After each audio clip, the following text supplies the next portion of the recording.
Thank you. It's 6:02 on Monday, February 8th, and I hereby call this meeting of the City Council to order.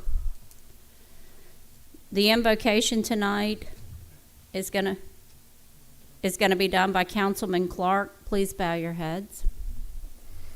Let us pray. Dear Lord, we come to you this evening, first off, thanking you for everything you've done for us. We do not deserve it, but you love us enough to keep your hand on us, and we thank you for that.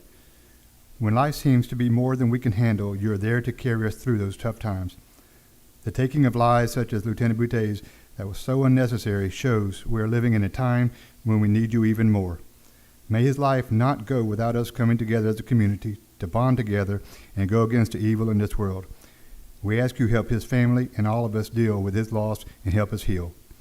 As we begin this meeting, guide us in making decisions that would help us lead this great community of Diamondhead in the right direction. We are still a young city and learning as we go. Help our state legislators and elected officials as they work with us on the business at hand and keep our country as the best country in the world to be in. In your name we pray, amen. Amen. Amen. Please stand for the Pledge of Allegiance. I pledge allegiance to the flag of the United States of America and to the republic for which it stands, one nation, under God, indivisible, with liberty and justice for all. Mayor DePrio. Here. Councilmember Finley. Here. Councilmember Morian. Councilmember Morgan. Present. Councilmember Clark. Here. Councilmember LaCour. Could I get a motion to confirm or to adjust the agenda? I so move. Could I get a second? Second. All in favor?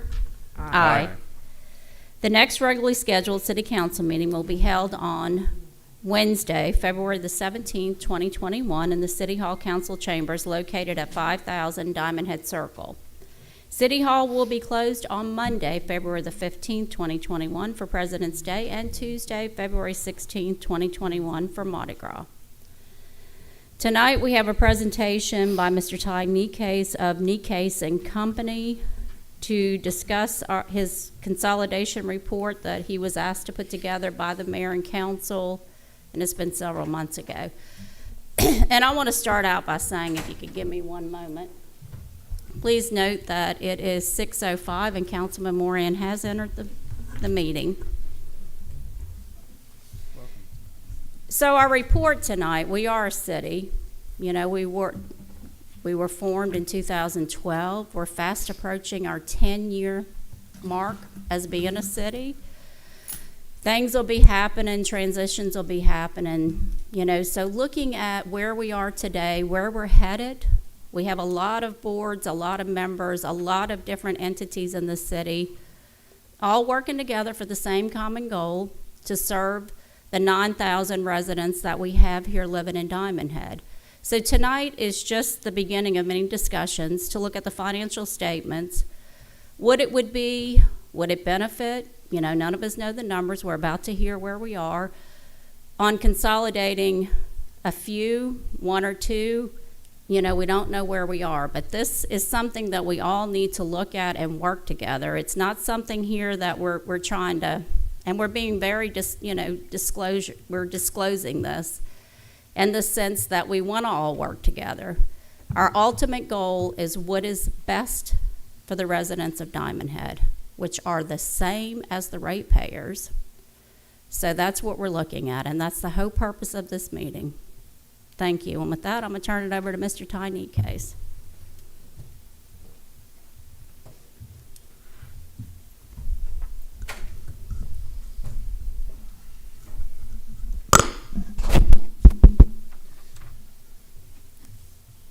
I'm allowed to take this off here, right? Because it's hot. It is hot. So, thank you very much for having me. First of all, I want to apologize to everyone for not having a PowerPoint, but I don't know how you put a 46-page financial statement on a PowerPoint, but you know, we'll go through this. This is going to be a lengthy discussion. And I hope really that that you engage in this and you ask a lot of questions, and so that we can take notes, because the primary purpose of today is to present this draft so that if we need to make tweaks, if you have ideas, you have suggestions, we need to hear that. We need to discuss that today so that we can make tweaks to it. So, Mr. Finley, you weren't here when this project was engaged, but just to kind of recap the purpose of this financial statement that you're looking at, the whole goal here, we're not counting paper clips and tacks and tape, and we're not saying, okay, this is exactly what you're going to be looking at if a consolidation was to happen. What we're doing here is to basically give you a roundabout idea of what type of millage increase or decrease would take place through consolidation. So the whole point of this is so that, hey, if you were to consolidate the fire department, this is really kind of what it would look like on your financial statements. If you were to not engage into the interlocal agreement with the sheriff's office for the police department, this is what it would look like. And if the water and sewer district were to come in under the city, this is what it would look like. So this is the crux of the whole conversation. And what happens to the mill? What happens to the city mill if that were to be the case? So to start with on the report, hopefully you all have it in front of you because we have a lot of numbers to talk about. We're going to start with page 6. So the format of the financial statements is historical, changes, and then the end result, basically, okay? Primarily what we're going to talk about tonight are the changes that you're going to be looking at, and hopefully if you think of anything that you want to see in here, something you want disclosed separately, that'll be where the bulk of our conversation will be. But to do that, I'm going to give you a little basis and a little background on each entity, how they're formed, the way they're structured, what they have, what their financials look like. So to put this together, we did a records request with the fire department and the water and sewer district. Okay, so starting on page 6, what you're looking at is straight from their audit and ledgers and internal financial statements. So I'm going to kind of focus on the right-hand column on page 6. You can see this is what we call government-wide financial statements. Okay, so government-wide in the relative scheme of things for you will be the full picture. So in the future, if you have a water and sewer department and you have a fire department, you would be looking at government-wide financial statements that would enclose everything that goes on citywide, and that's why they call it government-wide. So as of right now, government-wide, if you include the fire department, the water and sewer district, the city of Diamondhead, there's a total cumulative cash of $15.4 million plus $2.4 million that's restricted. So you can see the fire department has about $82,000 worth of restricted cash. The water and sewer district has about $2.2 million worth of restricted cash. The city of Diamondhead has about $86,000 worth of restricted cash. So really, you kind of don't count that. That normally is for debt service purposes. It could be for legal obligations, contingency funds, things that are legally restricted. That's basically saying, hey, some government entity is coming in saying you can't spend this money. So the money that's really available to you is what's in your operating account. So $15.4 million citywide. There's currently a receivable. As of 2019, there was a receivable of about $698,000 in the water and sewer district. We'll talk about that a little bit more, how receivables work in government entities. Property tax receivable, currently the city, okay, your funding comes through property tax. You levy your property tax toward the end of your fiscal year. That goes to the tax collector's office. He assesses the residents of Diamondhead, and then property tax is assessed in arrears, basically. So when you get that property tax bill at the end of the year, in theory, you technically were owing that kind of the whole time. So basically the year is over. It's like, hey, it's time for you to pay this. So going forward, the city will, or always assess a property tax receivable and account for basically how much money you think you're going to collect over the next fiscal year. So your property tax receivable, the more mills you add, the more you levy, the higher your property tax receivable will go.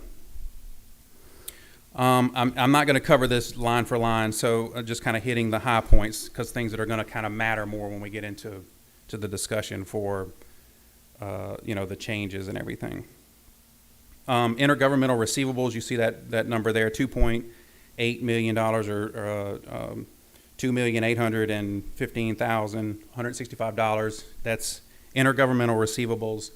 Typically means money that's paid government to government. So if you have, say, like FEMA or Tidelands, or money that's going to come from the federal or the state government, you doing a new highway, something like that, and the state is going to kick in, MDOT's going to kick in a couple $1 million for that highway, you would recognize receivables from the federal government for the state government.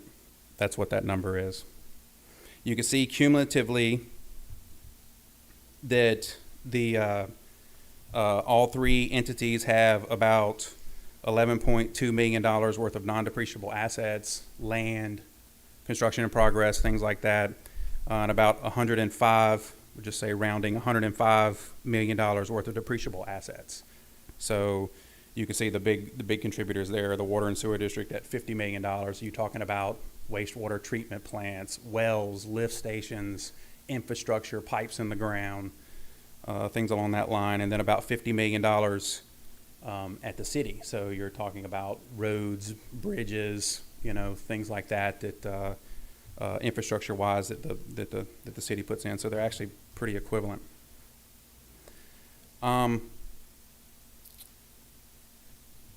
Just kind of going down a little bit more, you see that section that's called deferred outflows of resources, and then if you kind of look a little bit below that, there's a line called net pension liability, and then down further there's deferred inflows related to pensions. Okay, that is going to be a huge discussion when it comes to PERS.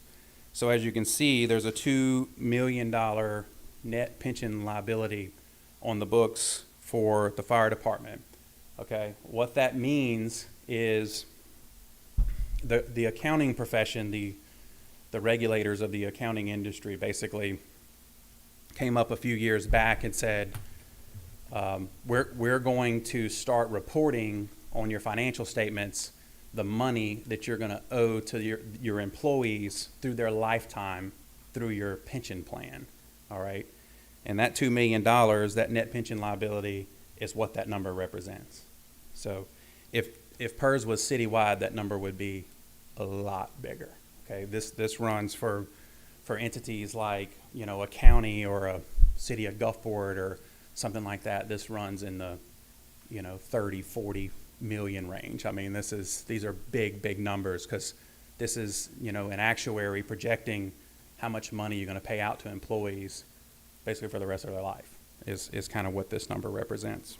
All right. So that's kind of the main things that we're going to kind of talk about. So historically, this is where we're at now. This is basically straight from their audit report, copy paste. This is the cash, this is the receivables, this is the net pension liability. This is what it is at this point. So going over to page 7. All right. This is still historical information, but I'm just kind of giving you a little bit of context here. So what's going to happen? So you see I have a police department on here separately. So you see at the top, you see a general fund, you see a police department, you see other governmental funds. Typically, your fire department and your police department will not report separately on your financial statements. You don't really account for, this is the receivables for the police department. This is the assets for the police department. It's more of an inflows, outflows thing, like just a department in your general ledger.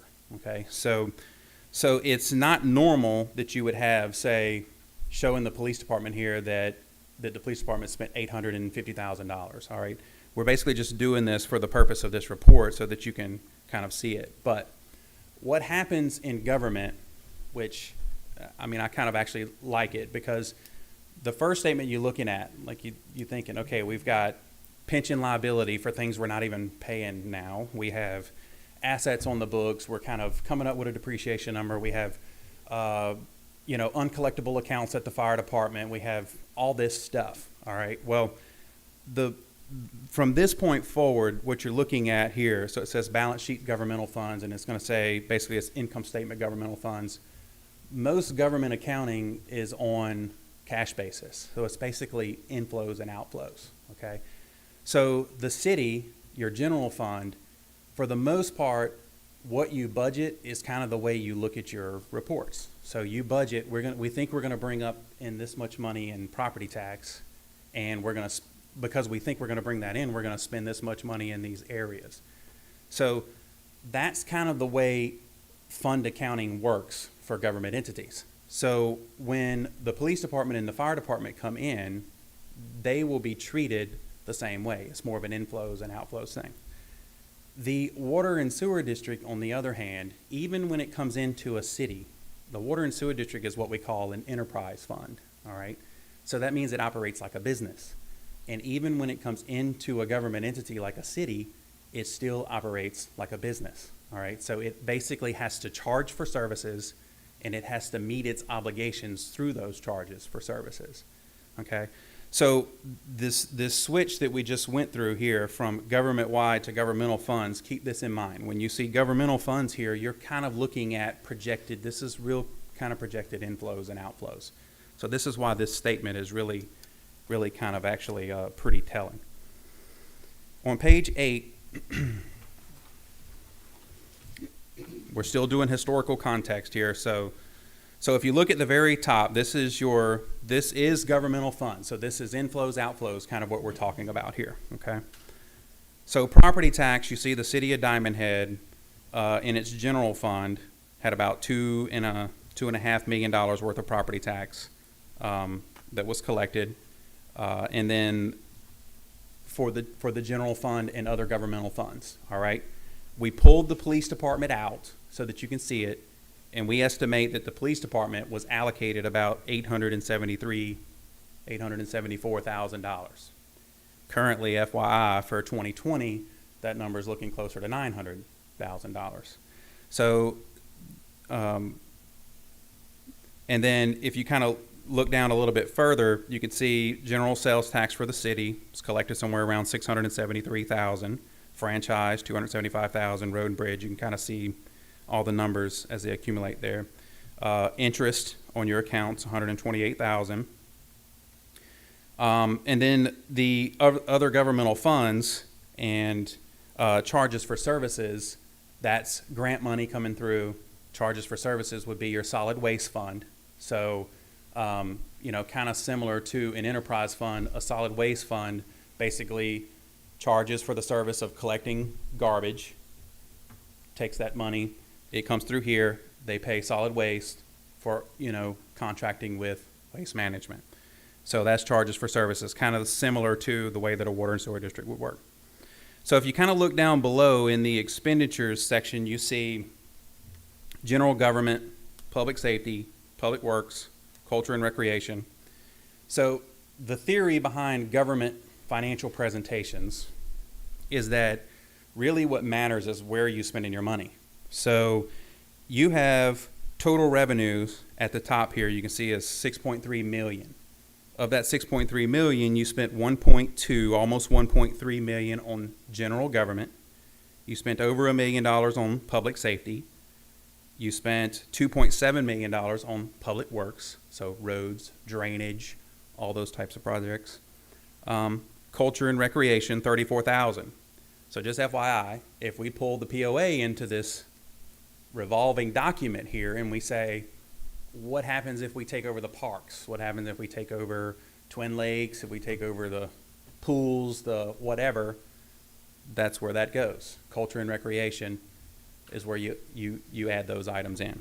So fire department would be public safety, and the water and sewer district would be public works. Okay. Going over to page 9.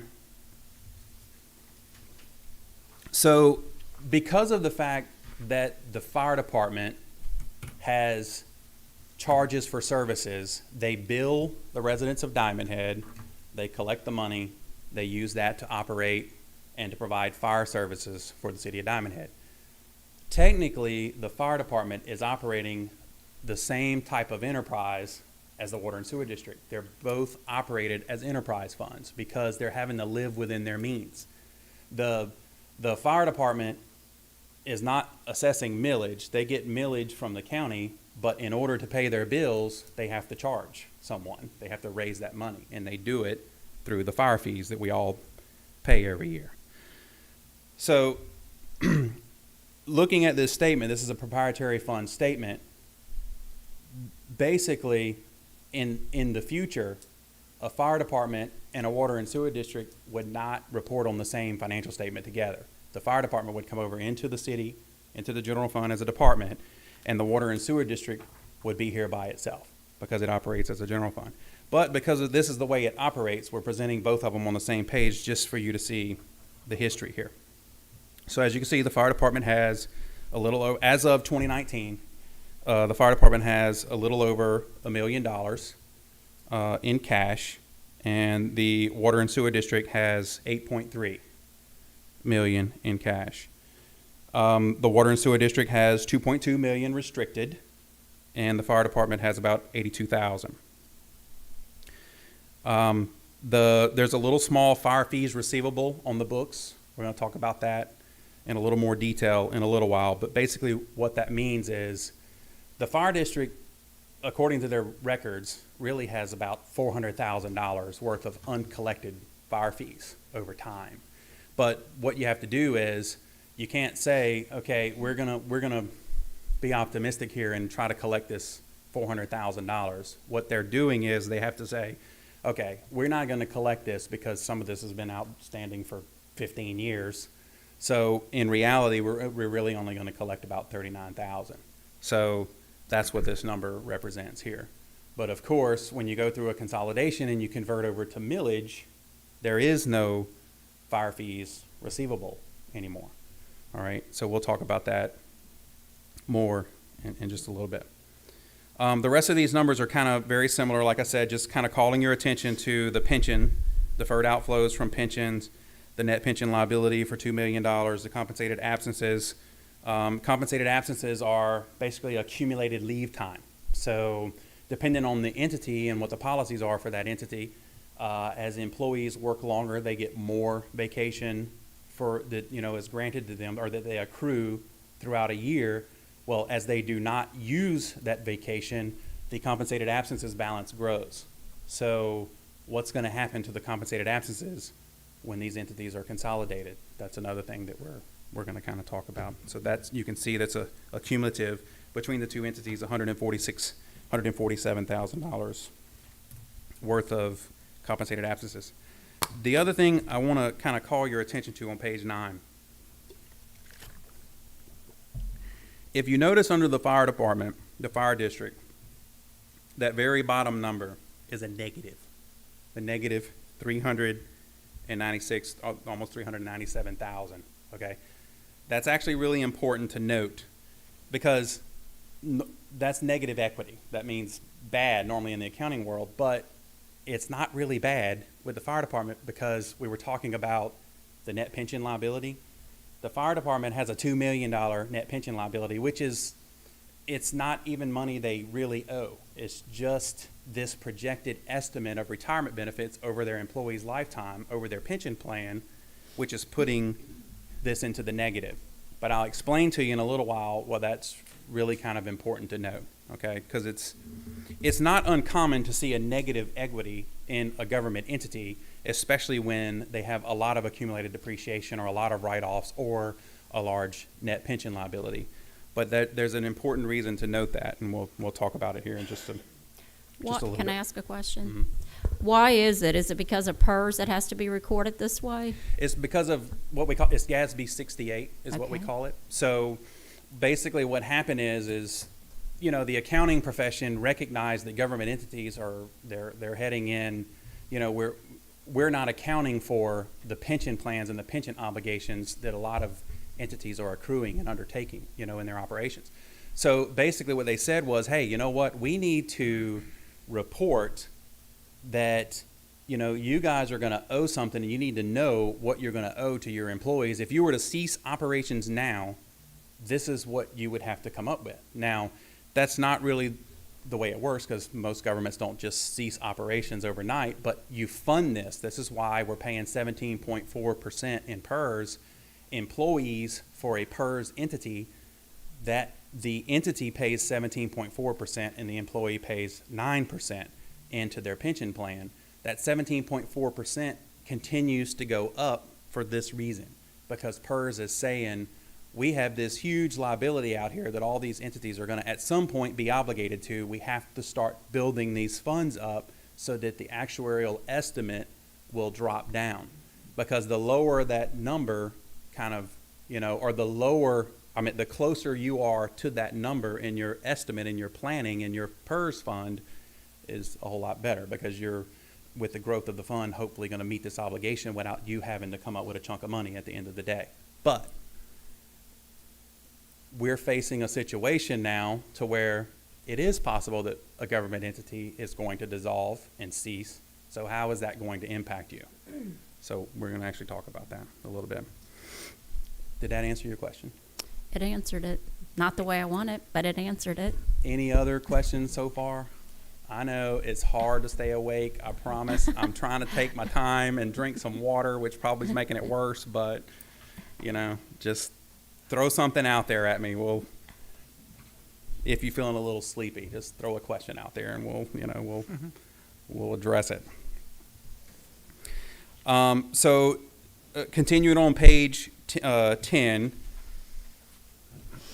So charges for services for the fire department, you can see was somewhere around 1.3 million is what they collected. I believe they actually bill a little bit more than that, but I didn't really calculate their bad debt percentage, because it's not really relevant to this. I didn't feel like, but around 1.3 million is what they collected. And then you can see the water and sewer district charged for, they collected around 1.5 million for water usage and about 2.7 million for sewer usage. And then they have water service fees, is just a little small number in there. Personnel cost, you can see the fire department is currently right around a little over $1 million for personnel costs, which includes their benefits, their health insurance, and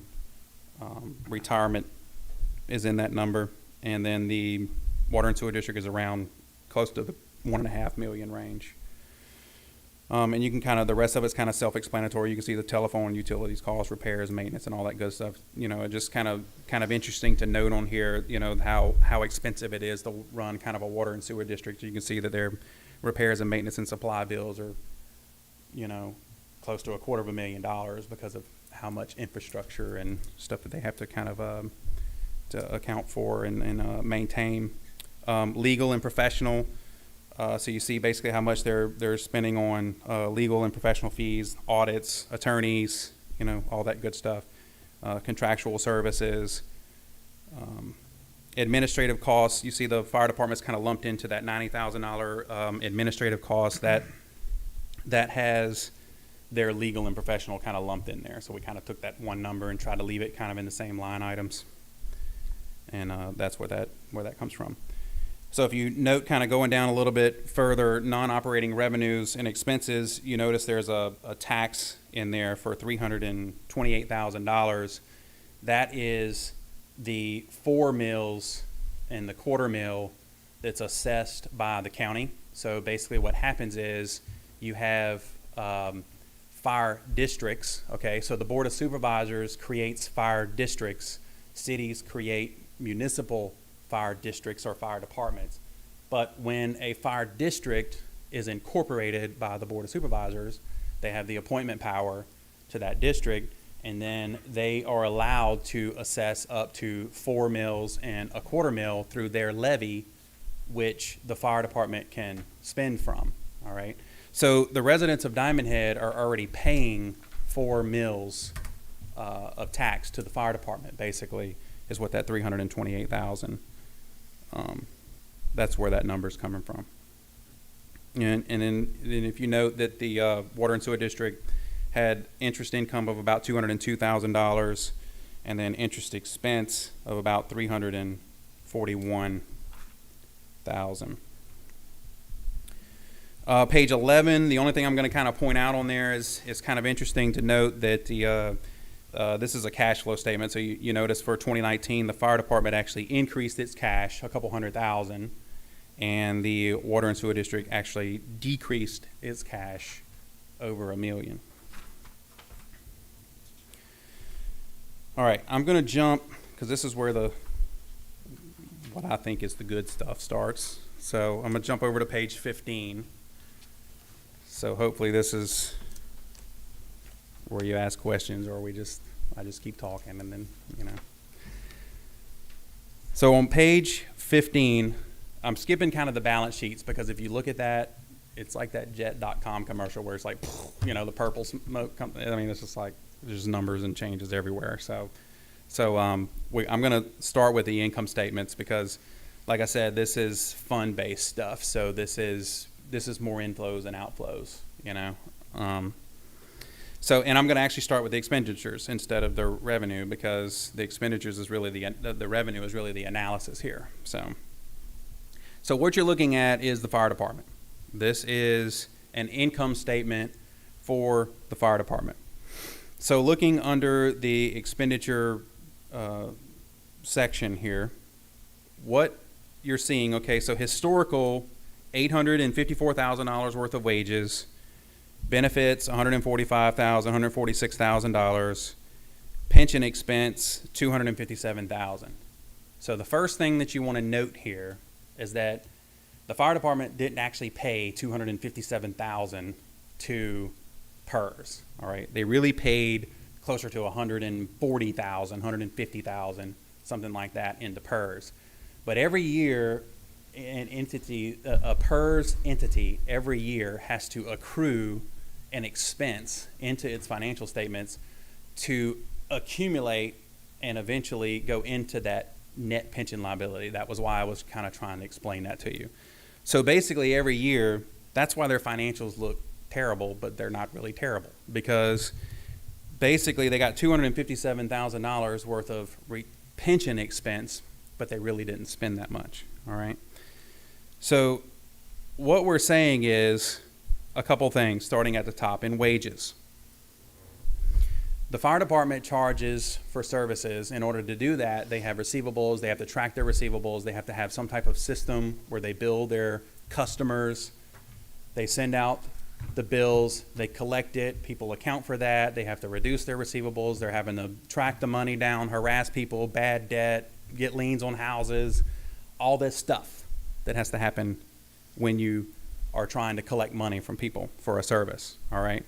So what we're saying is, the consolidation in the financial statements will likely reduce some of that effort, because in theory, the entire collection of the revenue leaves the fire department and goes to the tax collector's office.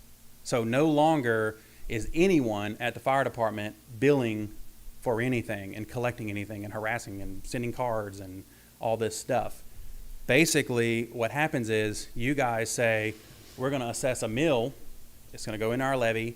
Jimmy Ladner's office is going to collect that money, and he's going to send it to you. So it stands to reason that likely the administrative positions at the fire department may not necessarily be needed in the fire department anymore. You can use them elsewhere in the city, but you won't necessarily need 2 administrative positions in the fire department. So that's one thing for wages. The other thing, so like I just said, PERS, when an employee works for an entity that has PERS, all right, in theory, or technically, you're paying that employee, they're taking 9% out of their check, but also 17.4% is going into the state on their behalf for them, okay? So what we're saying in here is, if we just take them and put them under the city's retirement plan, you're actually kind of giving the firemen and the personnel at the fire department a pay cut, What was that percent of their 17.4. 17.4? That goes towards PERS and their 17.4, and they pay 9 themselves. PERS, and they pay 17.4 9. is the cost to the entity. Okay, so it's they pay 9 themselves. Well, no, it's really 17.4 because if they get their paycheck it nets down, so they get a gross paycheck and then 9% comes out of that, it reduces their paycheck. But then the entity itself, whatever that gross amount is taking 17.4% and writing a check to the state for it. So the out-of-pocket cost is 17.4%. Okay. So in theory, if you take the 17.4%, the way we're kind of looking at it is, if you bring the firemen in under the city's retirement plan, assuming you don't go with PERS, then technically you're giving the firemen a pay cut. So what we're doing is we're saying, hey, what if we add the 9% or 10%, I think for rounding purposes we did 10%. What if you add the 10% back in the form of wages, okay? Because your retirement plan pretty much at the most is going to be 8%, whereas 17.4% was going in to the state, okay? So we take the difference, we give it to the firemen in the form of a pay increase. It's kind of a pay increase because it was kind of going on their behalf for the long term, but so that's why the change that you see here for what we're estimating is the savings on wages. It's a drop in 2 administrative positions and basically a 10% pay increase to the firemen across the board based on what their latest budget is that they sent. Then you're looking at a savings still of around $54,000 or close to $55,000. You're looking at a savings from that change, assuming that you gave the 10% pay increase to the firemen. The benefits, you guys have your health insurance plan, they have their health insurance plan. The two are actually kind of comparable in terms of premium and pricing. So basically what we did is you take the 2 administrative positions out. We put all of the firemen on your health plan. So we took your health plan and we put all of them in and we projected what the cost of that would be. And you're looking at another savings possibly of around $25,000 by putting them into your health plan.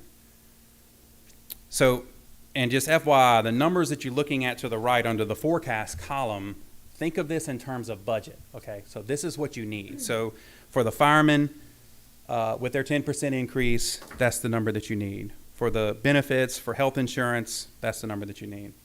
All right, pension expense, that's where the big change is. You see that's a reduction of $195,000, all right?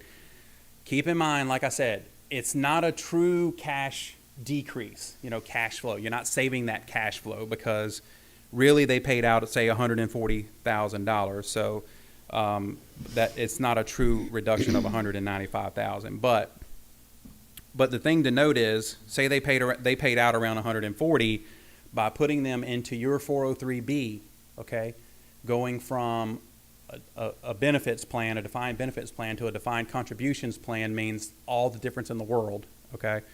That is a drop to $62,000 basically is what that cost would be. So you're looking at about a $90,000 cash flow savings, $195,000 change in that line item is what you're looking at. Payroll taxes, of course, if you don't have the 2 administrative positions into the fire department, you save about $5,000 worth of payroll taxes. Administrative expenses, the auditors, the attorneys, the per diem, all that savings for you. Now, I don't think Derek's going to work for free, so whatever they're paying out, all right, you're not going to save the whole thing because then Derek has to start doing that. So we're allowing for that. We're allowing for, a few $3,000 or $4,000 worth of increased legal costs, for what they paid out of their ledger.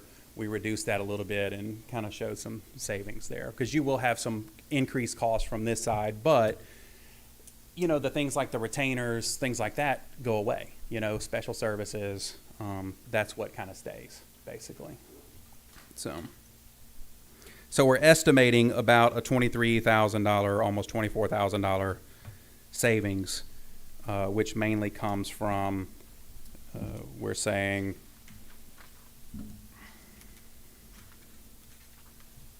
$12,000 for the audit, about $9,000 for legal counsel, and about $2,400 for per diem. So just FYI, per diem for an entity like a fire district and a water and sewer district, what happens is there's a state statute basically allows commissioners, people that serve on these special purpose governments is what they're called, they get a per diem for out-of-pocket costs, going to the meeting, all that good stuff. So some water and sewer districts in the county, I'm not sure about Diamondhead Water and Sewer District, but some water and sewer districts in the county have special statute, special permission to pay, is it $84 per meeting, and then I think up to 24 meetings a year or something like that. And then most other entities like a fire district is $40 or $42 or somewhere around there. So that's why that's why the number's kind of small, because it's capped basically by statute. So small savings, but all of that combined adds up to that $24,000. And then the change in depreciation there, the $44,000, that's just simply a reporting thing. That kind of goes back to what I was telling you earlier about a fire department when it's no longer operating like a business. It doesn't really report depreciation on its fund statements. It's just more of an inflows and outflows thing. So that's just an administrative thing. At that point, does it just become an appointed board with individuals who serve voluntarily, or do we keep the status quo? So that's a great question, and that's kind of exactly where we need to go with the conversation now. So the question is, how does this happen? All right. So this is the changes. So we're estimating you got a $350,000 reduction in cost here, or in expenses basically, but in reality you're talking about what, $250, something like that, in true cash, true savings is what you're looking at. So how does this happen? So the fire department, like I said, was appointed, it was incorporated and created by the Board of Supervisors. In order for, so the fire district is appointed and created by the Board of Supervisors. The fire district can then create fire departments, okay? So now, a city can also have a fire department. So, but what would be the purpose of you having a fire department and the fire protection district having a fire department? So in theory, what would have to happen here is, water districts and fire districts have special rules by statute that kind of protects them. Okay, you can't just say you consolidate with us. It doesn't really work that way. They kind of have to want to do it. All right. So what would have to happen is that entity would have to dissolve entirely. All right. And then you, through council action, would create a municipal fire district. Okay. And then that fire district, we get into all the legal stuff that Derek can, elaborate on at another time, is, how do we basically get those assets into this entity, okay? So in theory, the Diamondhead Fire Protection District pretty much has to go away, all right? And then you pretty much have to create a municipal fire district. So the ramifications of that are actually pretty serious. So remember that PERS thing we were talking about, okay? And that negative equity thing that we were talking about. This is why I was pointing it out to you. Even though the fire department's financial statements are not as bad as they seem, they're actually good. They got money, they're positive cash flow, they're paying their bills, they're in their budget, they're doing very well. The problem is that negative equity, that negative $300 and some odd thousand coming from that PERS liability means that if you think about it, they've got this $2 million liability sitting out there. That liability has to be funded. Here's the thing. It's a guesstimate. So if all the firemen don't make it to a ripe old age, you don't really have anything to worry about. But what if 5 of them live to be 100? You got something to worry about. And that's kind of the problem. So the dissolution of the fire protection district And the creation of a municipal fire district presents the problem of, is there a contingent liability? And I think there will be, because I doubt PERS would even agree to it. The dissolution of that, there's probably going to have to be a contingency to the city that says, you're going to be on the hook for this, and it's not going to be now, it's going to be 30 years from now, okay? So how do you account for that? You know, things like using a sinking fund, and you can say that the liability could possibly be 400,000. Who knows? Like I said, if a bunch of them live to be 100, it's going to be more. If they don't, it's going to be less. But at some point, there's going to have to be in that transfer, there's going to have to be some type of contingency that's established to PERS to fund that pension plan, because all of the vested vested firemen with the fire department are entitled to that pension that's established for them, that's estimated for their lifetime. So that's kind of a huge deal, all right?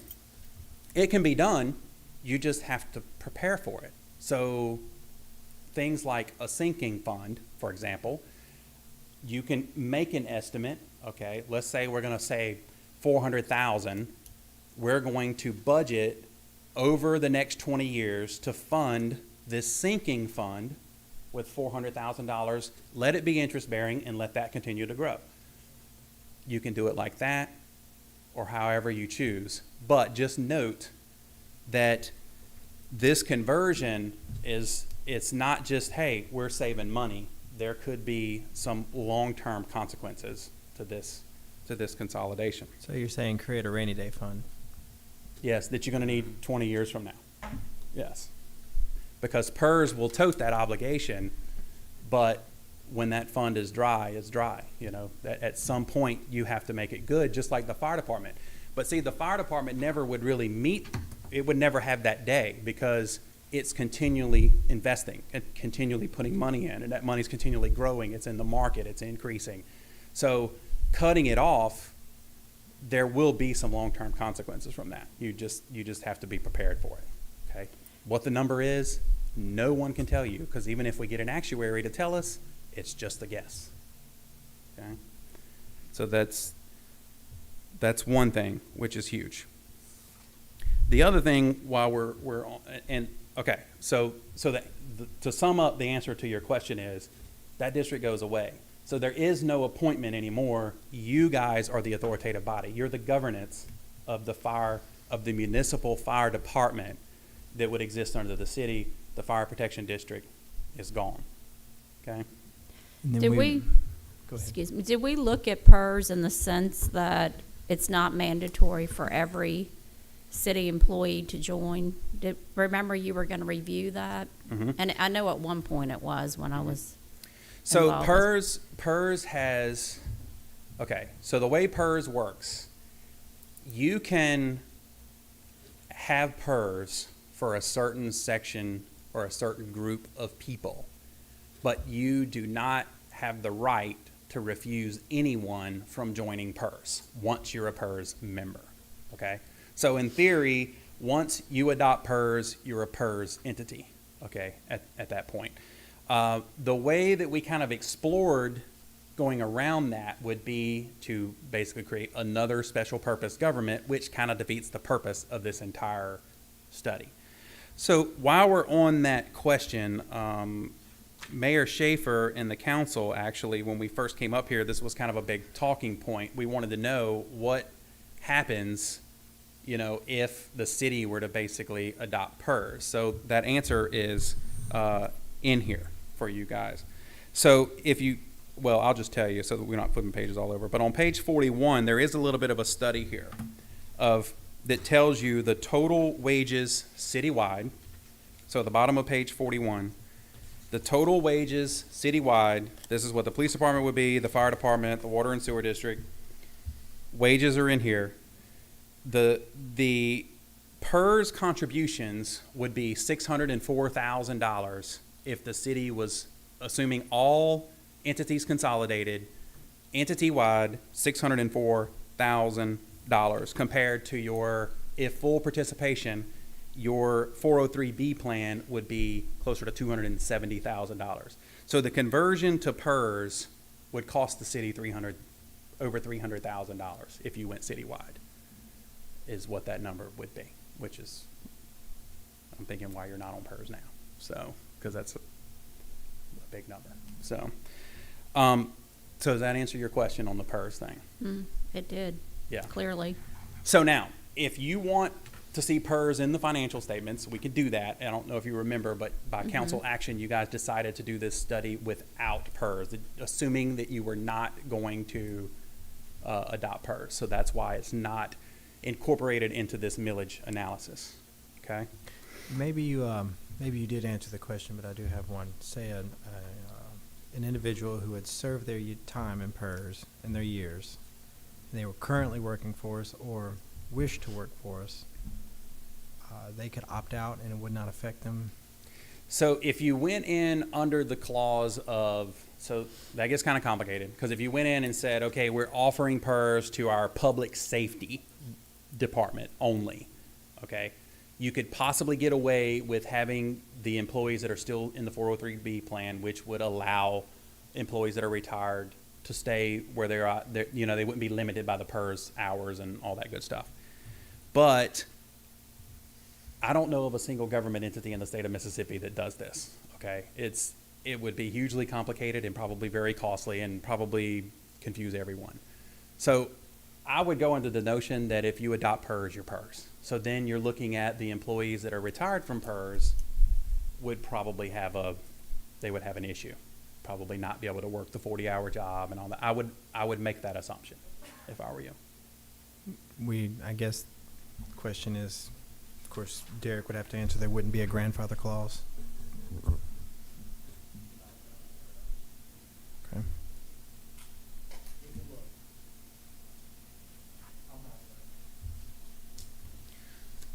So still on the dissolution of the fire department. Other things you have to kind of think about here. All right. We talked about the net pension liability. The net pension liability goes away, sort of, but there will be a contingency there. You will pay money in the future at some point, okay? Compensated absences. So as of fiscal year ending 2019, the fire department had $44,000 worth of compensated absences, okay? Keep in mind, those compensated absences are between the policy of the Diamondhead Fire Protection District and that employee. So if the Diamondhead Fire Protection District dissolves, those employees no longer have accumulated leave.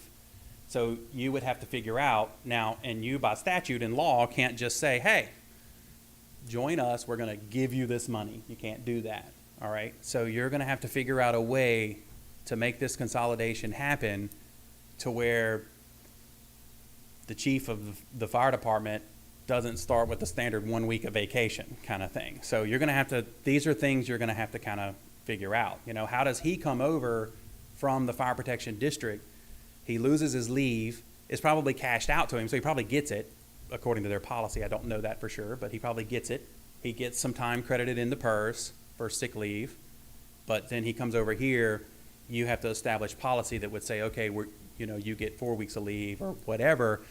But technically on his very first paycheck is his very first hours he gets of leave. So when he comes here, he has no time. He has to start working for that time. All right. So compensated absences go away completely. So that's kind of a big deal. Fire fees receivable, like we said. In the dissolution, $400,000 worth of fire fees receivable are on the books at full value. They're discounted down to $40,000. But does the fire protection district stay open to collect those receivables, or do they dissolve and those go away? That's something that they're going to have to answer, and imagine with your input, keep that in mind. So the people that they're trying to collect money from kind of get off the hook and not have to pay this money anymore. So that's also kind of a big deal. What was that total? I'm sorry. What was the total on uncollected? About 400,000. I got it in my notes here. Over 400,000 is their total uncollected over years and years and years. But what they truly kind of carry in receivables is closer to the 40,000 range. And that's not something that would carry over to us. Mm.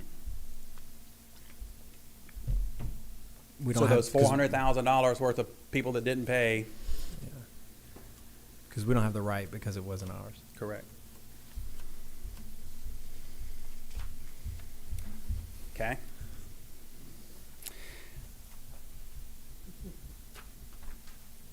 So,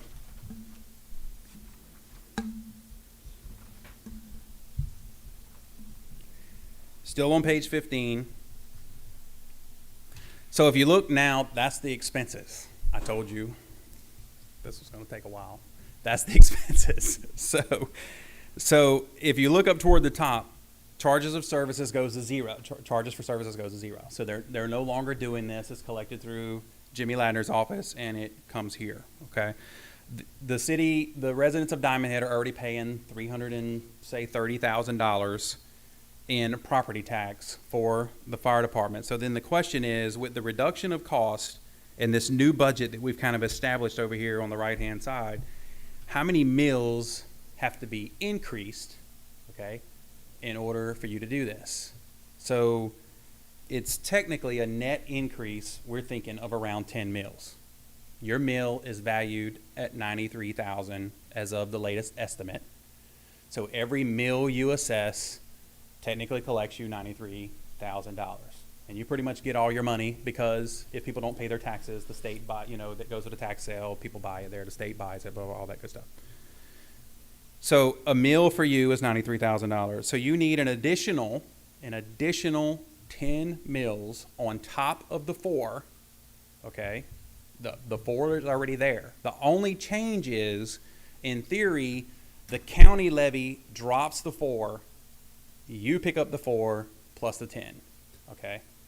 And that is what you need in fire, basically in the mill. Now, so it's not a total increase. Keep in mind, the $275 goes away, all right? So what people are paying to the fire department is no more. So the question is, how does that affect you? How does that affect the residents of Diamondhead? Okay, so what you're seeing below here is an effect on real property for the city portion of property tax and car tax, all right? So at $100,000, assuming no homestead exemption. So I tried with Jimmy Ladner's office to get the homestead number of houses, and they're having problems with their system where they can't give me that exact number, so I'm still waiting on it. I actually heard from them again today, and they have their program, their software vendor is trying to pull that data out for us. But so assuming the homestead number is not as much as you think, okay? In your mind, you may be thinking, 60% or 70% of the households in Diamondhead have homestead exemption. That's actually not really the case. I think it's going to be much closer to like 40%, 40 to 50%, okay? So a $100,000 house, which there's not a lot of those in Diamondhead, but the $100,000 to $300,000 home value covers most of Diamondhead, all right? So more than 80% of the houses in Diamondhead are valued at $300,000 or less, all right? We're also waiting on that number to come in. But so assuming no homestead exemption, the city portion of $100,000, this is tax value, not fair market value, okay? So keep in mind, the way that the tax collector operates is they operate under their own appraisal system, okay? Their valuation and fair market value is two totally different things, all right? They value something based on totally different tables than real market, okay? So in their value, a $100,000 house, the current city portion with no homestead exemption, you're looking at $295 of city tax for that real property, okay? The 10 mil increase would do a $100 increase to that property. So a $100,000 house would be $100. A $200,000 house would be $200. A $300,000 house would be $300, assuming no homestead exemption. The people that have homestead exemption, if their house is valued at $100,000, is looking at a $25 increase in their tax. Because the way homestead exemption works is it takes the value of the house, okay, it converts it down into tax value, and then homestead exemption takes $7,500 off of that value. So a $100,000 house valued at $10,000 for tax purposes, for this tax valuation, $7,500 of that gets removed. So it cuts a huge portion of the lower value homes. It cuts a huge portion of their property tax levy because of the homestead exemption. So as you can see, as home values grow, the number grows. So in theory, the people assuming no homestead exemption, the people that have houses valued at $300,000 or more are actually paying more for fire services and the people valued at $200,000 and less are paying much less for fire services. If you add homestead exemption in there, then the $300,000 range gets pretty close, and then above that, it starts going up. So the $500,000 houses, the $600,000 houses, all those people, their fire dues technically go up. The people with fire dues, with $100,000, $200,000, their fire dues technically go down. Okay, so the $275 goes away. The property tax, you assess the 10 mills on top of the 4 that's already being assessed. The county drops their levy. You pick up the levy, and then you add 10 mills to it. And that's what supports the fire department. But keep in mind, the total, at the end of the day, the total savings by consolidation, there is a savings here, okay? So it's really scary when you say we're gonna add 10 mills for our levy, because let me tell you, this place is gonna be full, and I'm not gonna be here. But that's really scary. But it's the economies of scale through consolidation and the sharing of personnel and the eliminating duplicated services and things like that, which is what you're going to see throughout this whole study. That's where your savings is. So at the end of the day, yes, you need 10 mills, but also the fire department no longer has to charge its fee. So what are the residents saving? It's not that true $350,000, but you're saving a couple $100,000 here easily through the consolidation. So you're saving a couple mills more. You're saving 2.5 mills or whatever you're saving through the consolidation. And that's kind of the important note to take away from this one page. Do they have a number on that? A number on? An estimated number? Exact, because that's the question. How much are you saving? That's. Oh yeah. If I had my phone, I would. 155, actually, my note right here says 155,000. So let's just say if you have a $300,000 home with homestead on it, you're paying less with the 10 mills added than you are with the fire dues. If you don't have homestead and you're at 200,000 or less, you're paying like $100 less. Mm-hmm. If than you don't would have with homestead and you're at 200, you're paying about $75 less. If you don't have homestead and you're at 300,000, you're paying more.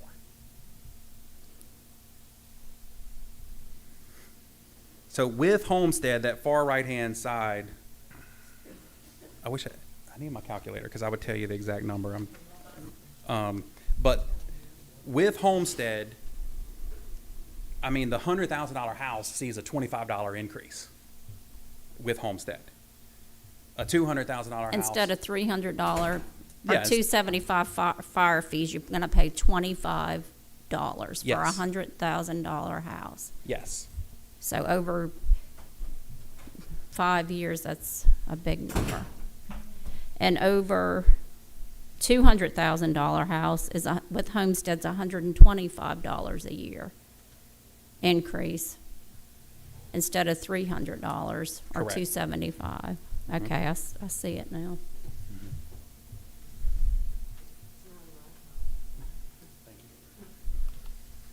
So the two numbers here that you have to pull out, looking at this, is on the pension expense.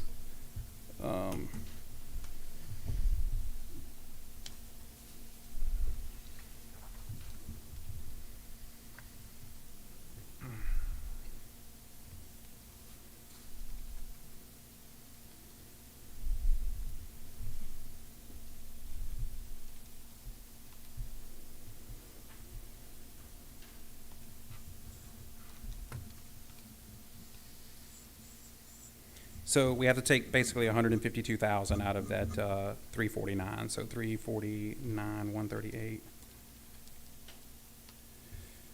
The savings is 197,000 197,000. That's for fire department only? for fire department only. 197.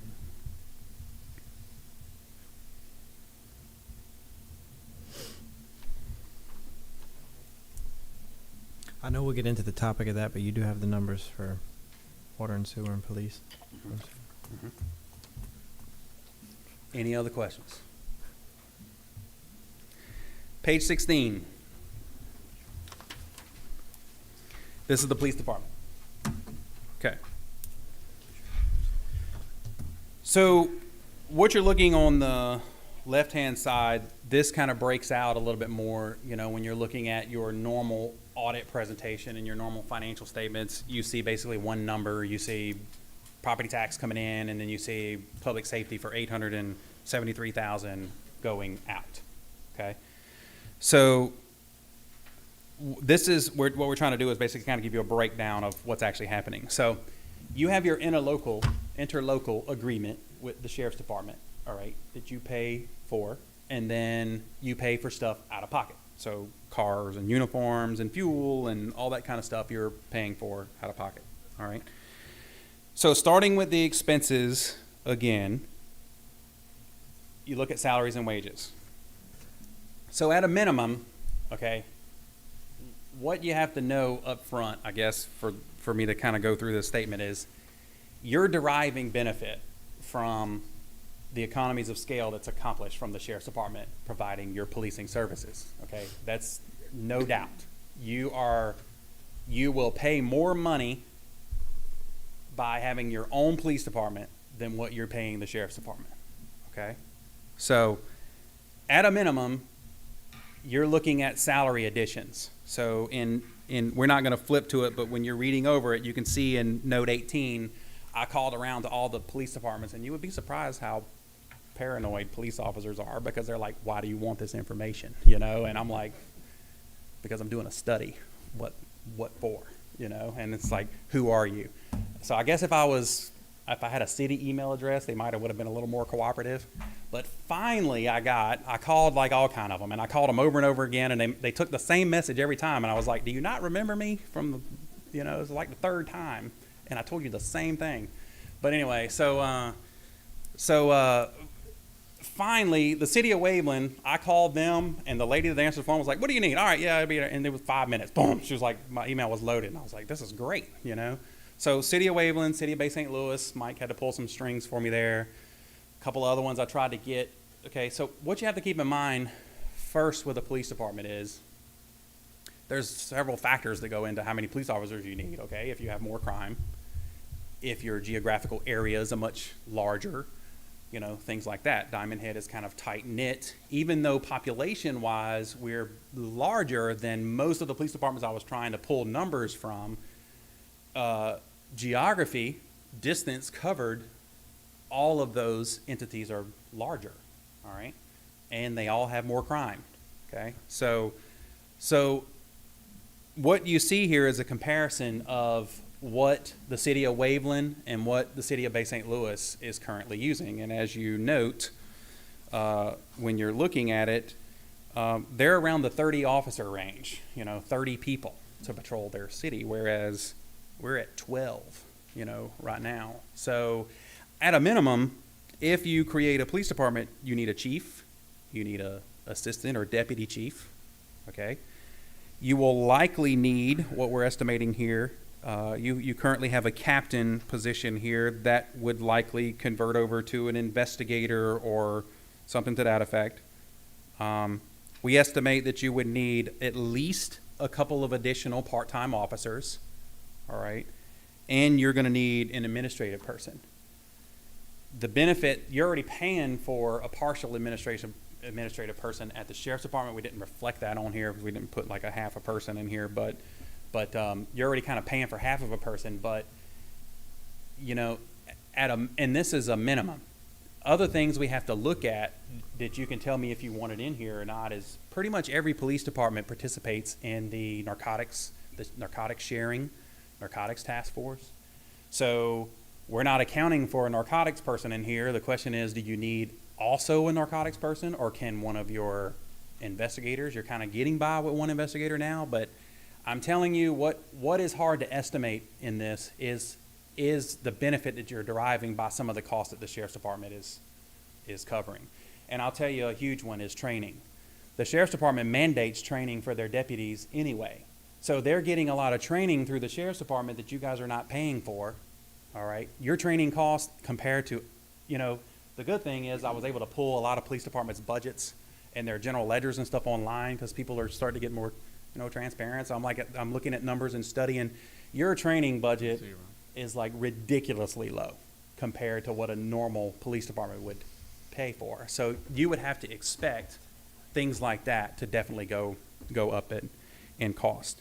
But so at a minimum, chief, deputy chief, narcotics, investigator, admin person, right off the bat, boom, $170,000 more in wages, assuming you don't do the narcotics person. Now, if we wanted to look at the narcotics thing, that we can easily put that in here, but what we would have to try to figure out is how the cost sharing works. So when the Joint Narcotics Task Force makes seizures of money and all that kind of stuff, you get cost sharing off of that. You're paying for a narcotics person. They don't technically work here, they work there, all that good stuff. So if you think that's relevant to this, we can put it in, but at the end of the day, what is the bottom line on that? I mean, probably not even a half a meal, is kind of what we're looking at. So right off the bat, we think your personnel cost is going to go up over $170,000 if you try to do a police department. Now, on the flip side, currently you pay a lot of money in overtime. So would the increased personnel save you some overtime? Likely, yes. That's the point of the part-time officers and things like that. So we're thinking that part-time officers will drop it some. So maybe your $70,000 would go to about $50,000, something like that. That's just kind of a guesstimate. But logically, when you add more personnel, normally overtime kind of comes down a little bit. Retirement benefits. So the Sheriff's Department is on PERS. We're not reporting a net pension liability in here because you guys are paying them for PERS through your interlocal agreement. So technically it's just a line item for you. You're not reporting a net pension liability on your books. By the way, so PERS entities have net pension liability because of the type of plan that they are. So they are a defined benefits plan. So basically PERS has an estimate of what these people are going to make throughout their lifetime, how long their benefits are going to go, and all that good stuff. And by you participating in PERS, you're saying, we're going to meet this obligation, all right? You have a 403B defined contribution plan, all right? So the defined contribution plan means that whatever money they put in and you put in, at the end of the day, when it's all said and done, that's what they're retiring on, all right? So that's why you don't report a net pension liability on your books, because you don't have a long-term future obligation to your retirees, because when they retire, they're living out of the fund that they're in, of whatever it was when they retire, basically. That's the whole thing behind net pension liability. Your police department doesn't have to report net pension liability because the net pension liability is technically Hancock County's liability. All you're doing, and this is another benefit that you derive indirectly, you're funding the current portion of PERS. You're not even funding the long-term portion of PERS, which is what we talked about with the fire department, okay? But that's not really a savings to you, because by you taking them out of PERS and putting them into your 403B, then technically that whole thing kind of goes away anyway. But right now, you're paying the equivalent of $95,000 in retirement benefits to the police officers here who derive their retirement from Hancock County. So the change in that would decrease the cost of about $45,000 if you took your people considering, or estimating full participation of your employees into their 8% contribution, the cost of the city, you take them in here, then you're looking at a savings of about $45,000 in the drop in the retirement benefits. And if you note, the estimated increase in salary is higher than what the officers. I mean, I didn't want to put specifics in here, but the salaries are estimating pretty. They're estimating above their current pay on the police officers to kind of account for some of that offset. You know, like the chief's pay, the deputy chief's pay, all that stuff is kind of estimating a pretty decent range compared to what other departments seem to be paying around here. How many employees were at the fire department? Did you go over that number? There are currently, if you look at page 43, 19. 19 employees. Okay.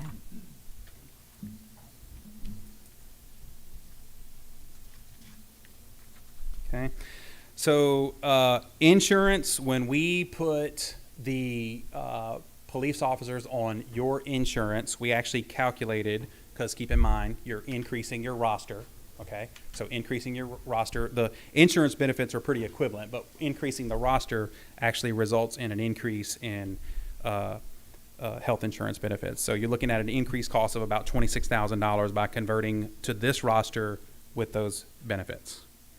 Fuel costs, more cars, more people, more fuel. Okay, fuel cost up. Uniforms, more people, more officers, more uniforms, more bulletproof vests. That cost is up. Training, we estimate a $5,000 to $6,000 increase in training costs. So that number's up. Your fleet is larger. You need a rotation of your fleet. Therefore, you're budgeting now $60,000 a year to try to rotate your fleet every 6-7 years, something like that. So you're budgeting more for cars. You're budgeting more for equipment, firearms, all that good stuff. So we estimate that the cost to convert to a city police department is around an additional $171,000. All right.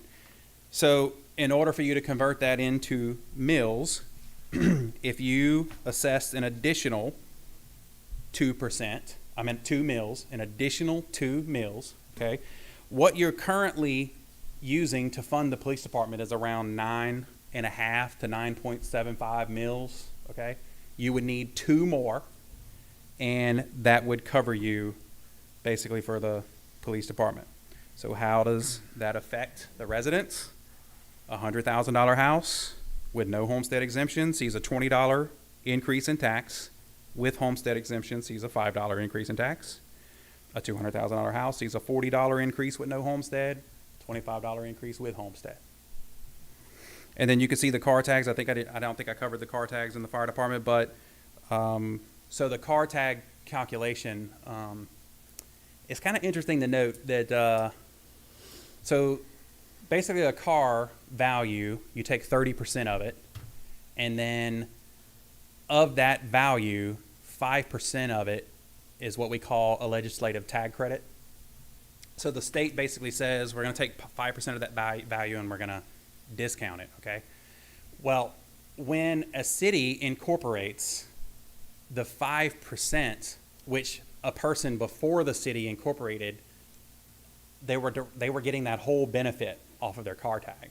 Well, when a city incorporates, the 5% stays the same, but then the legislative tax credit is proportionally divvied out to all of them. So that's why there's such a big impact to car tags when you raise the mill or you increase it, because technically the 5% value is what it is. Their car value is what it is. The 5% is going to come off of it. But when you assess city mills on top of a county mill, you're just divvying up the 5% more. So the impact is a little bit harder, whereas in property tax, it doesn't hit you quite as much or feel like it hits you quite as much. But so a car value, all right. So you can go buy a $40,000 car. The tax collector's office takes that car, they look up the MSRP on it, they put the MSRP in their system, and they start writing it down in value, okay? So most cars, even though you buy a $40,000 car, it doesn't stay a $40,000 value very long. It gets down to the 20,000 range and the 25,000 range and the 15,000 range pretty quick like. So the city portion only of a car valued at around $15,000, that 2 mil increase would be about $2. So their city portion only of a car tag would go from $36 to $38 on a $15,000 car. And then on the 10 mils on the fire department, that $15,000 car would be about $12. So their property tax and car tags go up by your levy. So you change your levy, it hits all classes of property. So, there's commercial properties, taxes on commercial businesses, all that stuff changes. Now, your money, the bulk of your money comes through the car tag class and the real property class. So that's why we're really kind of looking at this study here. So the generation of or the business class, commercial businesses and all those things, they would actually contribute to this. But I didn't calculate that change in here because it doesn't contribute a lot of money to the city, and I felt like you probably wanted to know how it was going to impact the residents more. But keep in mind, the $93,000 is still the value of your meal, so that includes all classes. So when you assess or you increase your meal, it's still that $93,000 number that you're going to collect out of that. I have a question. We had Mr. Frank Bordeaux here at the last meeting, and he was mentioning, increases, and partly because of, the police departments, there is going to be increases in our insurance. But we have the interlocal with the sheriff's department, so I'm thinking that is going to be, and we have to wait and see how that works out. We're going to work on the interlocal. Did you put anything in here for any increases in insurance? No, the health insurance cost is projected on the right-hand side is on your current policy.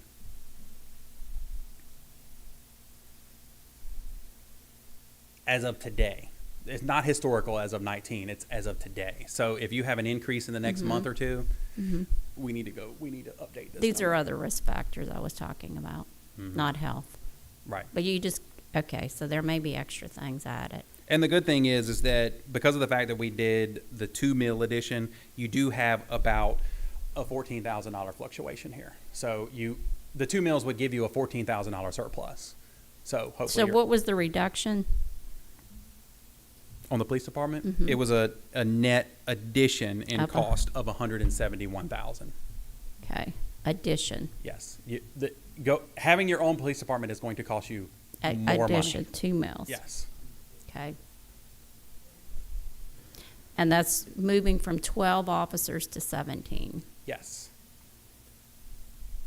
And how did we pick the 17? You just called around and looked at, because we have access to unlimited, with our interlocal. We need specific officers. We just pick the phone up. The thing that you don't think about, which the police department and the sheriff could talk about more so than I can, but your temporary duty assignments and your sharing, and when you're going to help with the Mardi Gras parades and all this, and cruising the coast and all this stuff, when you got 20 deputies running around here, you know what I mean? Those are the things you have to think about, is that there is no doubt that you're deriving a benefit from the economies of scale at the police department. And I kind of detail that a little bit more on page 45. Like I'll cover, when I say, if new personnel is added to the city, we'll have more vehicles, things that you're not kind of accounting for now. Because when those TDY officers come into the city, you're not paying for their fuel. The county's paying for their fuel. If they're driving a county car, they're kind of not skipping a beat there. So there's economies of scale there that you would be losing. Training, like I already said, I mean, I think your training budget's easily going up 6,000 because they're getting their training through the county, and you're deriving a benefit from that, no doubt. I mean, you should see Waveland and Bay St. Louis and Pass Christian and Long Beach's training budget. It's, so, and then capital outlay. I mean, you have a benefit from when all the temporary duty officers come into the city and they're all driving their county cars. That's cars you're not having to provide, So there's no doubt that there's cost that's not calculated in here. I mean, we tried to kind of put the obvious things in. We allowed for the increase in training and the increase in capital outlay and things along that line. But, there's things that's going to kind of sneak in here if that were to happen. You just, at the end of the day, the decision is more about policy, like what do you want to accomplish out of it? And I guess same with the fire department, do you have a roundabout number if we were to save any money at all, if any, by Yeah, taking in the police department? 190,000. 197 I had. Yeah, 100. A No, I mean, that was deduction. the fire department. What about the police? Or It's an No, addition. the police department, you will not save money. not save You money? will spend $170,000 more, Okay. at least.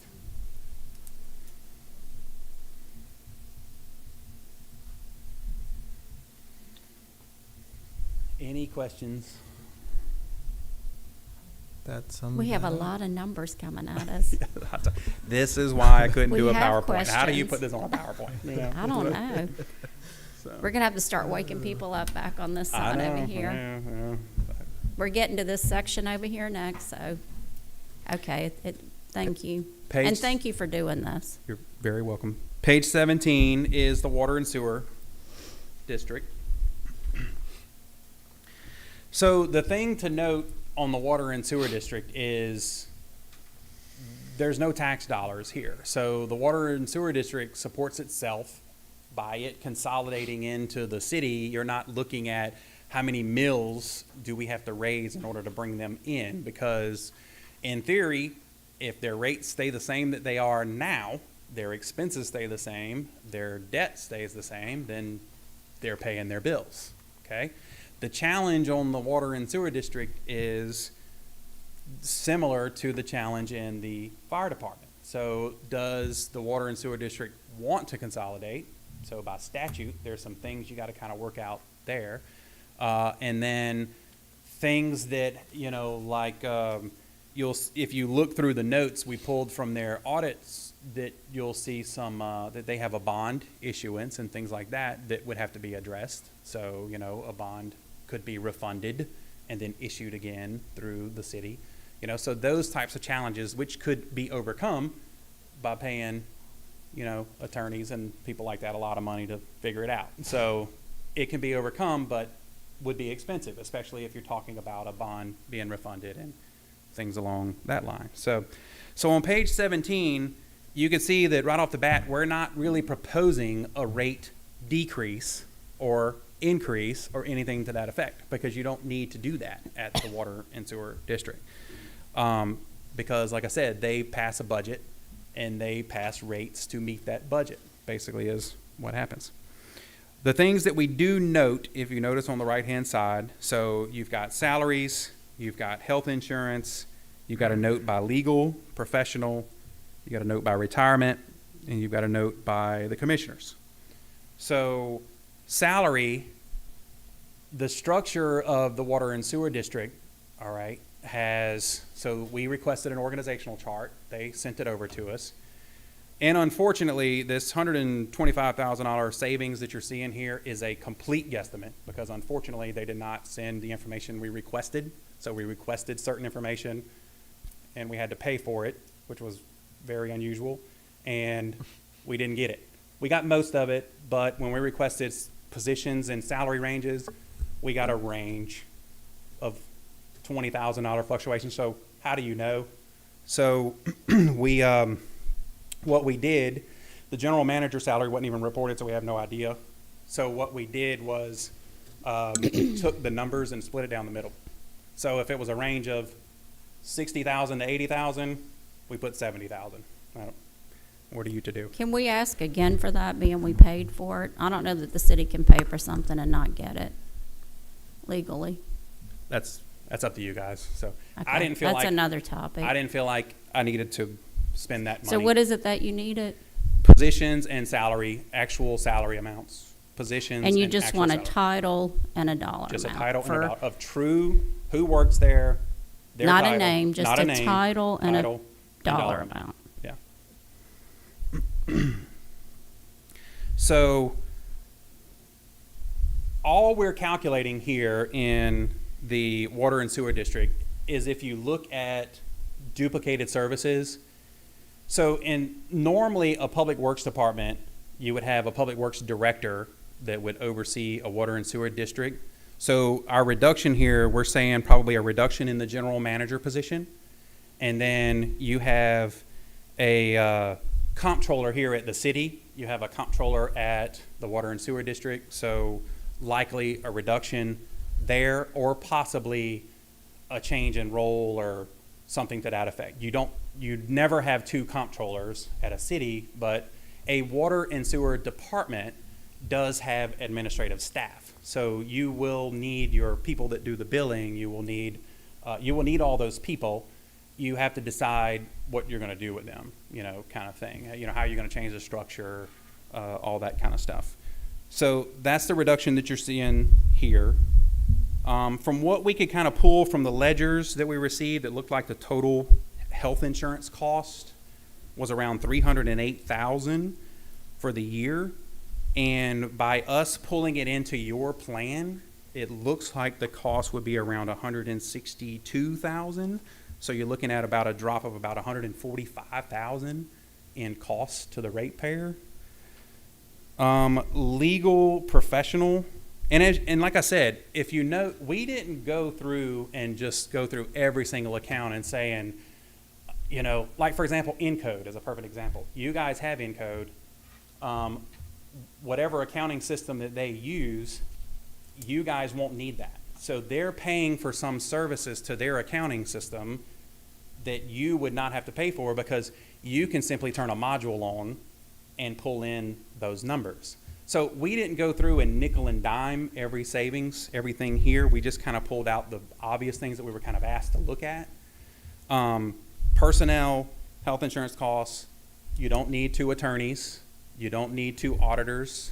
So the auditors, your audit cost will go up, but from what we can gather, you can kind of see in the notes kind of about what that cost was, but it should hit you to the tune of just a few $1,000s compared to what they're paying.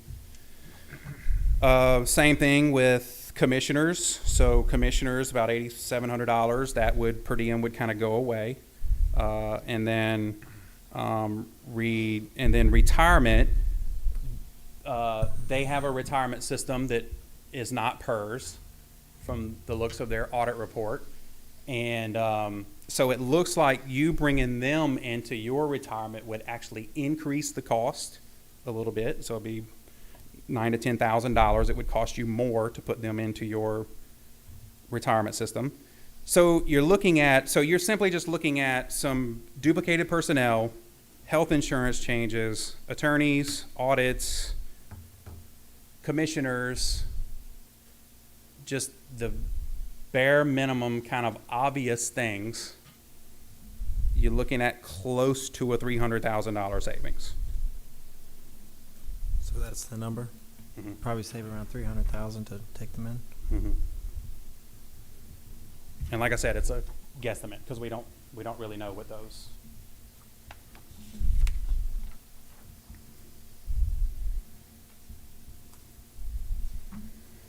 So all in all, at the end of the day, it would just be a 10 mil increase? Or you said 14? If you wanted to go with the police department, you would be looking at increasing 12. 12. So if it were without taking on debt, it would just be 10. No, without taking on the police or without canceling the interlocal, it would be 10. The 10 is just the fire department. Okay. Yeah.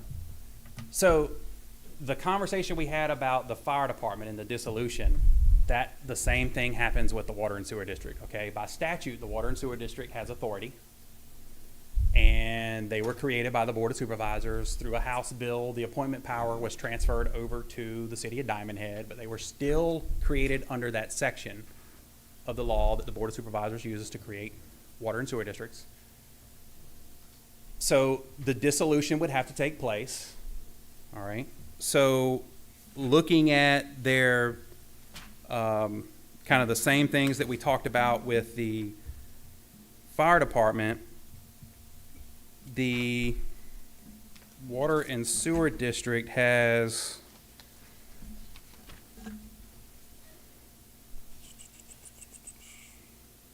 $103,000 worth of compensated absences. So that's accumulated leave. So their people, again, would be put in a situation where they lose this leave. By policy, likely the district would pay the vacation. I don't know this, but normally there would be a payout of some type if there's limits or whatever. I don't know. But they're not in PERS, so their 403Bs would be put into a rollover IRA, and then they would come into the city plan new. You would probably do some type of policy where you're bringing in a new entity, and your senior personnel would all get the benefit of higher vacation or leave time, or you would credit them for service or something like that. You can't give them their time, so they can't start on day one and have 3 weeks of vacation that they can take. They have to build it. Okay, so that's the ramifications. They do have, as we covered, they do have a $10 million bond. Okay, they do have $10 million in the bank. So you probably have a complicated refunding process there. You have to get the bond attorneys involved. Likely the city would have to issue a revenue bond, those types of things. You have to get the bond attorneys that did that bond and see if there's any restrictions, early cancellation penalties, call options, things like that need to be researched. But it can be done. You know, it happens all the time. If the water and sewer district wanted to refund their own bond, they could. So you would even be in a situation where their capital would be used to, basically take the bond down, and then you issue a bond or some type of debt service to refund the rest of it, or something to that effect. I don't know. We have to get into those details with the bond attorneys if this thing gets traction.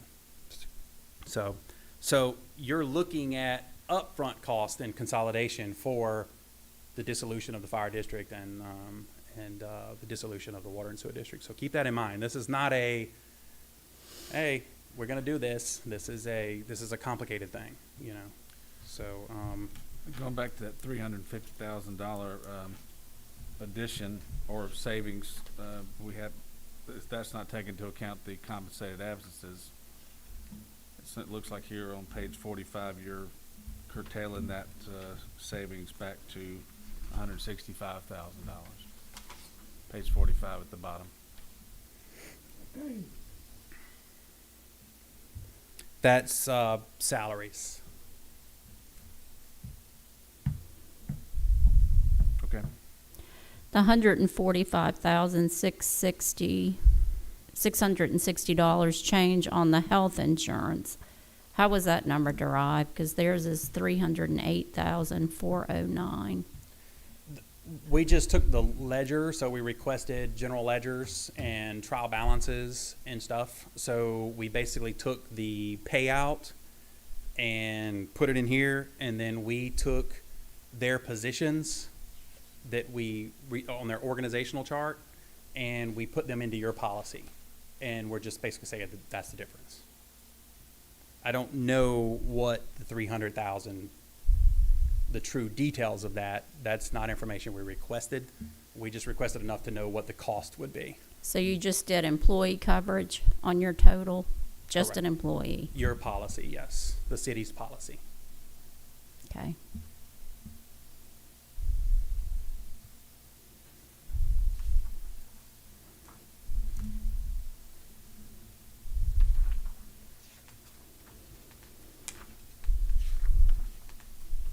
Any other questions? So, how long have I been talking? So,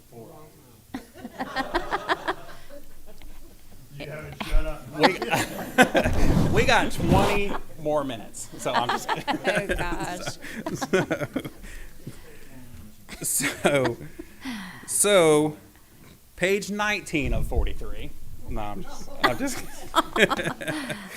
so just really quick on page 20. So as you can see, the conversion process that takes place, the fire district dissolves, the water and sewer district dissolves.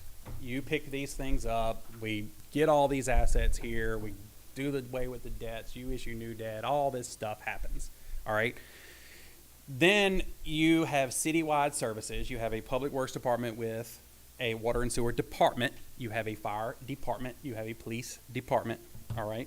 And page 20 is what your statements would look like. So now all of a sudden the fire department starts showing up in your audit report with all the city stuff, okay? And then you see the changes. So like, for example, that $930,000 increase on property tax, you see the $4.1 million in property tax receivable because you need more money now for Jimmy Ladner to collect for you in order for you to pay your bills. So you see property tax receivable going up. You see fire fees receivable is gone. Fines receivable, all that stuff kind of stays the same. And you see no net pension liability here. So the $2 million is gone, although there is a contingency there that we're going to be sinking money for, okay?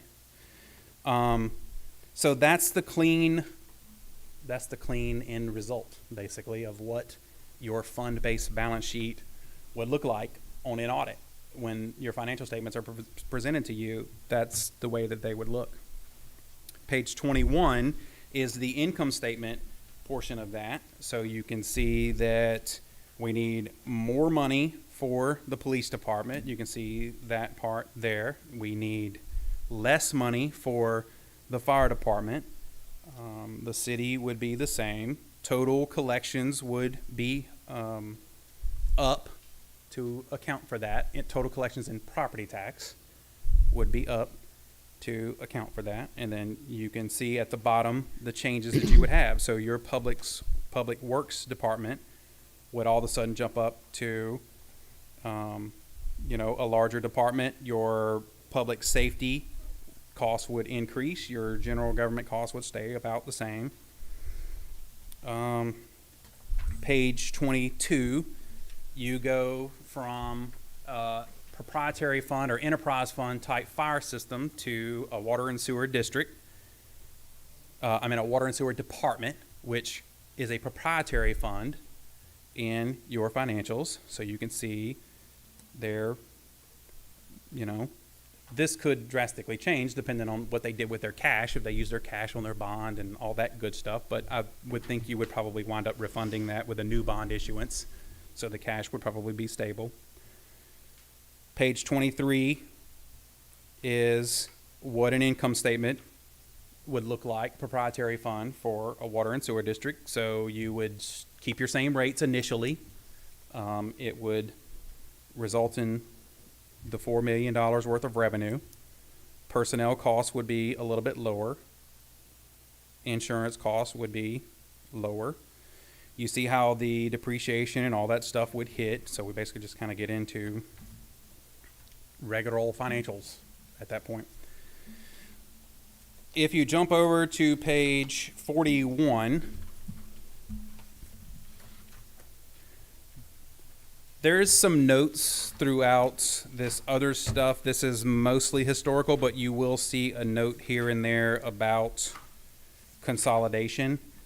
And, I would take some time to look at all of these notes because, the capital asset notes will give you a breakdown of what the city has and what the water and sewer district has and what the city would have assuming the fire department would be combined. And then you know, the debt stuff is important. So you can see on page 37, for example, that the bond issuance by the Water and Sewer Department matures in 2032, and the interest rate and how much it was originally, and that they're paying however much in interest expense. And, you know, this is all important information for you to know, because this decisions have consequences. So this is a very important information. But back to page 41. So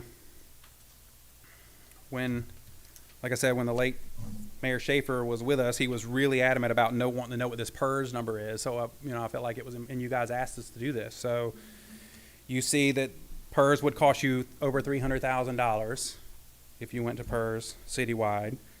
Page 42 explains the charges for services and how that would be affected by the dissolution of the fire department or the fire district, and you guys establishing your own municipal fire department.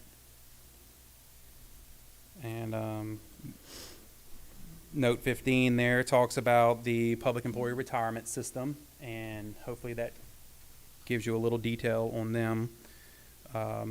The breakdown, the roster of the fire department is on on page 43, note 16, so you can see the personnel, how the duplicated positions, you know, what the positions are, the increase in their pay to offset. We didn't quite do the police department. I apologize. I mean, I touched on this a little bit, but we didn't. We basically gave the fire department, you know, their 10% raise, but based on their historical numbers. But the police department, kind of the way we did it, because it was a whole classification change, is we just did it based on a budget. We kind of said we're going to pay the chief $65,000, and we're going to pay the deputy chief $55,000, and an investigator would make like 45, which is kind of a little bit higher than what they would make at other places. So we accounted for it that way. Basically, the change from PERS to. And then note 17, you can see the change in the administrative costs. Page 44, that's where you can see the city of Waveland and the city of Bay St. Louis. So, you know, if anything pops out at you like, well, hey, we need that narcotics person, or why do they have more lieutenants than us, or that kind of thing, you know, you want to have a captain because they don't have a captain, we can put that in here, you know, that kind of thing. Page 45, you can see the personnel count at the Water and Sewer District. That's just the number of positions there. And then it talks about how we kind of did our guesstimate. And then the last page is their health insurance number versus our health insurance number. From the best that we can tell, there was a lot of numbers in that ledger, so we kind of went through, and so it should be reasonably close. And then what it would be if they went into your health insurance plan. They're not in PERS, so it would actually cost you more money to pull them into your retirement plan. And then just a little bit about their administrative costs. We don't really know the true legal cost and the true legal what it would be when it came over here. It likely will be more expensive than the fire department, because water and sewer districts tend to have a lot more stuff. You know, they break people's yards and driveways, and people get mad at them all the time. And so legal will likely be more, but we just pulled out what we kind of thought was closer to the retainer amount. The actual line item for legal was a lot more than what we're pulling out, but we kind of feel like you might inherit a lot of that litigation and stuff. So, and it will continue. And then just the per diem. So that is it. That is it. Do you have any questions? And if you have any recommendations right off the bat, I will go ahead and take those down. If you want to meet with me one-on-one so I can answer questions for you to the best that I can, I will be happy to do that. If you want to email me, like I said, this document can be updated. We consider this a draft. We want to evolve this to be what you want it to be, you know, so you just let me know whatever feedback you have.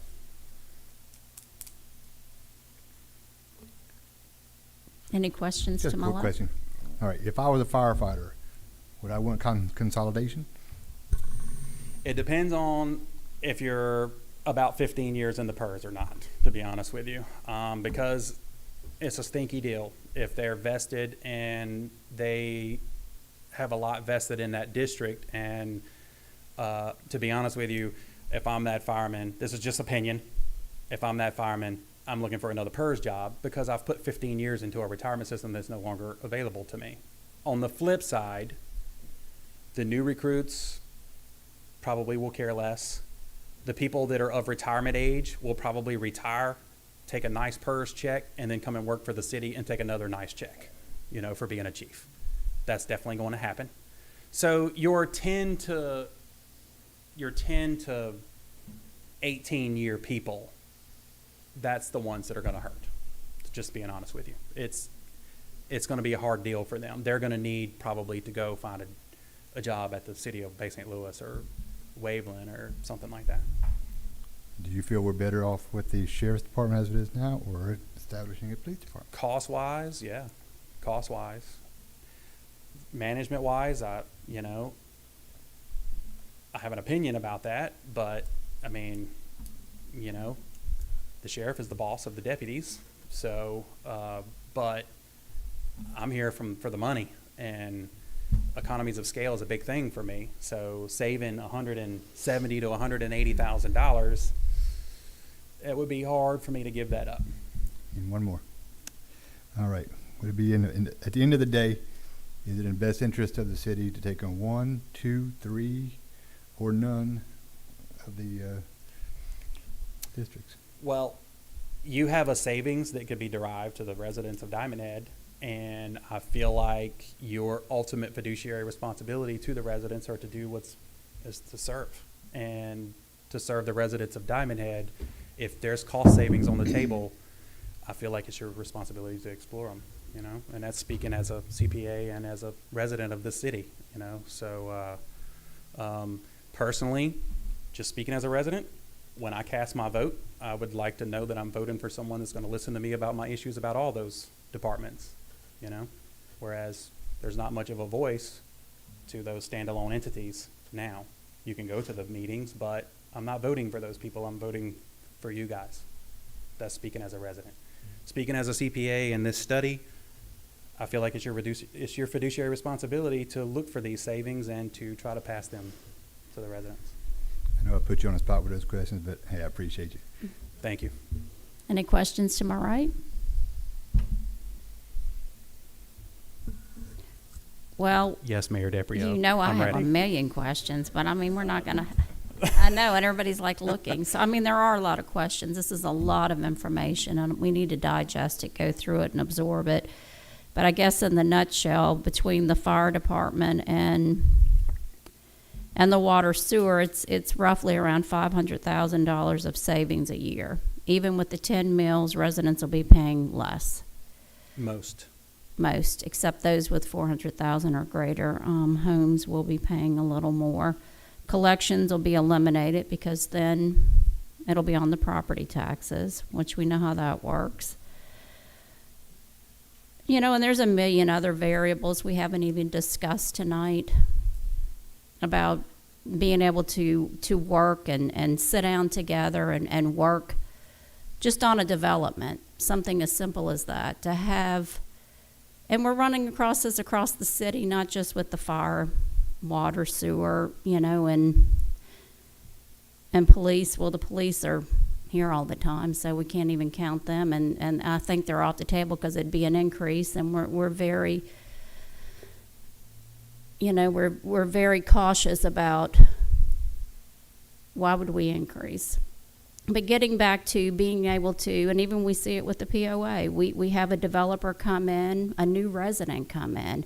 We have to send them all over the place to get something done, just all over. So there's a lot of more factors in it than just the cost, but the cost is a big factor with $500,000 in savings. We still have to look at it. I think that's something that we want to look at too and evaluate. We need to make a chart and evaluate totally on how it will impact the residents, not only financially, but what will it do in helping bring in businesses to be able to get new businesses in here and everybody working together. Right, because the things you're not like, the things like software, sharing software, overhead, you're looking at overhead changes. Do you need as many buildings? Do you need as many track hose? Do you need as many dump trucks? There's so much that's accomplished, that's achieved by the economies of scale of the consolidation that is not in this study, that ultimately, honestly, is it worth us spending all this time over a half a mil or a mil maybe, per entity? It's probably there, but, if you wanted to know that, we could definitely do it, but you're still looking at a level of just guesstimate, like, do you really need 8 dump trucks or can you get away with 6? How do you know that?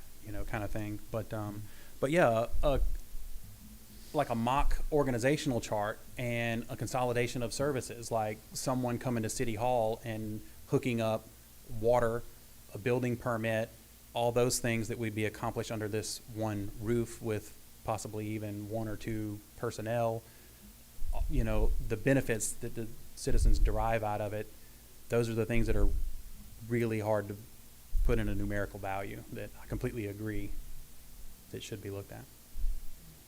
Excellent report, thank you. You're very welcome. Any questions from over here? You're- You are not on the agenda for questions. Thank you, Mr. Nikes. We know that was a lot of work that's taken you a long time, and we thank you. You're very welcome. Yes, thank you very much. You're very welcome.